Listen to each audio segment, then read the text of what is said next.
안녕하세요. 오늘은 최근 국내 출시를 시작한 보스 QC 이어버드 2에 대해 간략히 알아볼까 합니다. 제가 정확히 1년 전에 1세대 리뷰 영상을 만들었었는데 이제 2세대가 출시를 했네요. 그때는 직구를 해서 좀 빨리 사용해 보기는 했었는데 다들 아시다시피 요새 환율이 좀 심각해가지고 이번에는 국내 예약 판매까지 기다렸다가 구매를 했습니다. 자, 박스를 보시면 이제야 다른 일반 무선 이어폰들처럼 작은 박스죠. 1세대 박스 크기 보면 진짜 엄청났습니다. 구성품은 간단합니다. 이어폰 케이스와 이어폰, 그리고 이어 팁과 이어 가드, 충전선, 이제 뭐 이런 설명서 같은 것들이 들어있고요. 이것들은 이제 치우고, 이번 예약 구매자들을 대상으로 엘라고 투명 케이스를 증정을 해줬는데, 나름 이게 케이스 박스에 보스 마크도 박혀 있어서 그런지, 공식 콜라보에 대한 신뢰감을 주는 것 같습니다. 케이스는, 간단합니다. 이런 케이스랑 이제 고리, 이렇게 구성이 되어 있고요. 위쪽에는 보스 마크가, 인쇄되어 있습니다.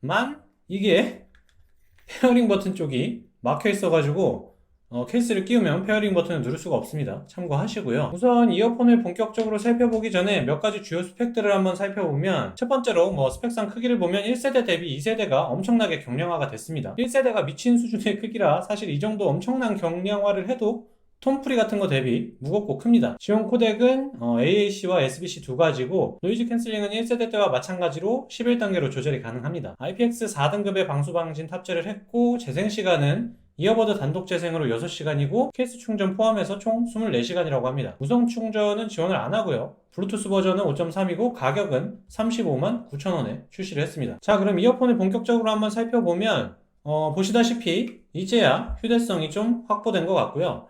1세대 때 이 밑쪽에 케이스에 박혀 있어서 온갖 인증 마크들이 이제는 없어지고 아주 깔끔한 외관을 하고 있습니다. 뒷면에는 페어링 버튼이 자리를 잡고 있고요.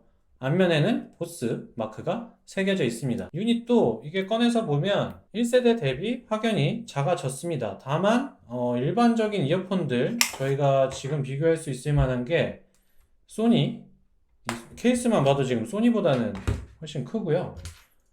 에어팟 3세대 톰프리 케이스만 보면 뭐 이런 정도의 느낌이고, 유닛 크기를 비교를 해봐도 뭐 이런 정도의 크기의 차이가 있습니다. 유닛 크기가 1세대 대비해서 엄청나게 작아졌는데, 제가 뭐 지금 당장은 이제 1세대가 없어가지고 직접적인 비교는 불가능하지만 기존에 찍어뒀었던 1세대 영상 속에 1세대 유닛 크기를 한번 보시면 될 것 같고요. 자, 그럼 좋은 점 하나씩 살펴보면, 먼저 당연히 노캔이겠죠. 노캔 킹의 명성 2세대 때도 이어집니다. 성능 확실하고요. 주변 소음 정말 잘 잡아줍니다. 얼굴 바로 앞에서 유튜브 재생을 스피커로 틀어놓고 노캔 성능이 어느 정도일까 테스트차 노캔을 달고 있는 몇 가지 이어폰들을 꽂고 비교를 해봤는데요.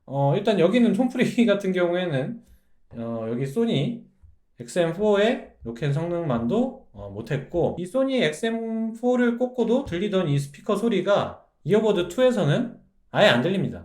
그냥 제일 좋습니다, 노캔은. 두 번째로 이제 음질도 좀 더 향상이 된 것 같습니다. 소리가 풍부한 느낌이고 고역 저역할 것 없이 답답한 느낌이 없고요. 보컬이 상당히 선명하게 잘 들리는 느낌입니다. 뭔가 의뢰 생각하게 되는 보스의 투박한 음색이 아니라 깔끔 명료하다는 느낌을 받았습니다. 세 번째로는 조작 편의성의 향상입니다. 뭐 여기는 이어폰 유닛 이렇게 꺼내서 탭으로 다음 곡, 이전 곡, 일시정지 뭐 이런 거 같은 것들이야 당연히 탑재가 되어 있는데, 여기를 이제 스와이프로 이렇게 조절을 해가지고 음량 조절이 가능해서 굉장히 편리합니다. 이렇게 귀에 꽂은 상태로, 이게 오른쪽 유닛인데 내리게 되면 음량이 내려가고 올리면 음량이 올라갑니다. 이번 에어팟 프로 2도 해당 기능 탑재하고 나왔던데, 참 이게 되게 작은 변화지만 편의성 향상 체감이 꽤나 됩니다. 사실 음악 듣다가 음량 높이거나 낮추는 건 뭐 특히나 헬스장 같은 데 있을 경우에는 폰 버튼으로 그냥 조작하고 했었는데, 음량 조절 기능이 달려서 이제는 그럴 필요가 없을 것 같네요. 네 번째로는 편안한 착용감입니다. 귀에 걸친 느낌이 이게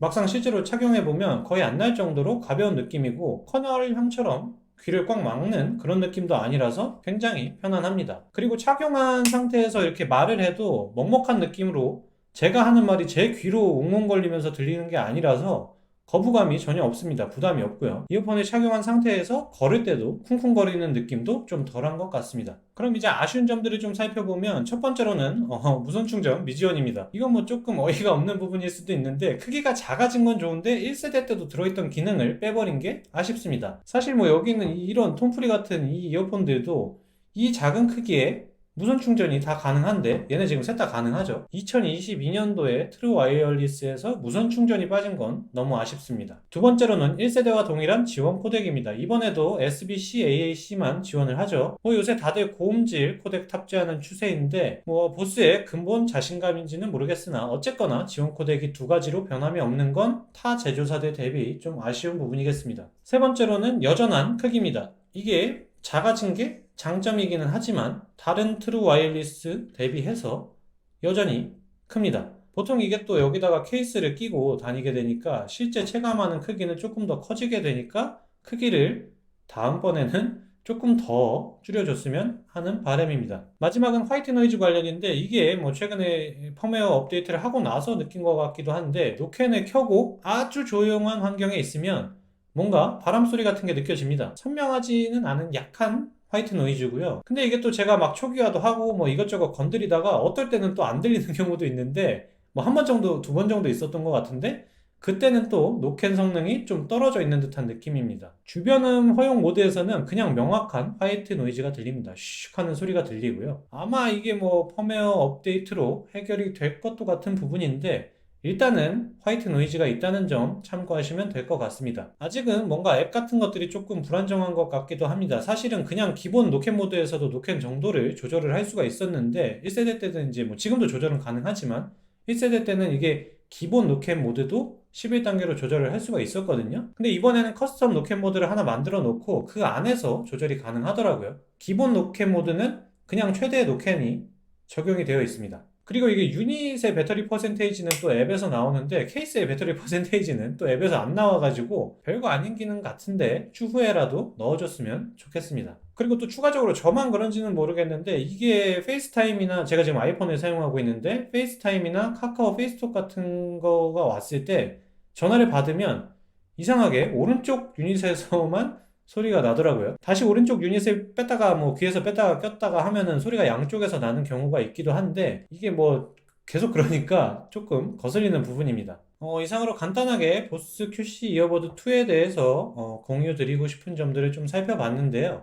단점이라고 생각되는 부분들을 여러 가지 말씀을 드렸지만 장점이 워낙 강력해가지고 사실 다른 단점이 잘 기억이 나지 않는 지경 같네요. 노캔 좋고 음질 좋고 이게 제일 강력하죠. 에어팟 프로 2도 이번에 노캔 성능이 그렇게 좋다던데 예약 구매한 게 배송이 오면 두 개 기기를 한번 빨리 비교를 해보고 싶네요. 오늘 영상은 여기까지고 다음번에 또 다른 영상으로 찾아뵙도록 하겠습니다.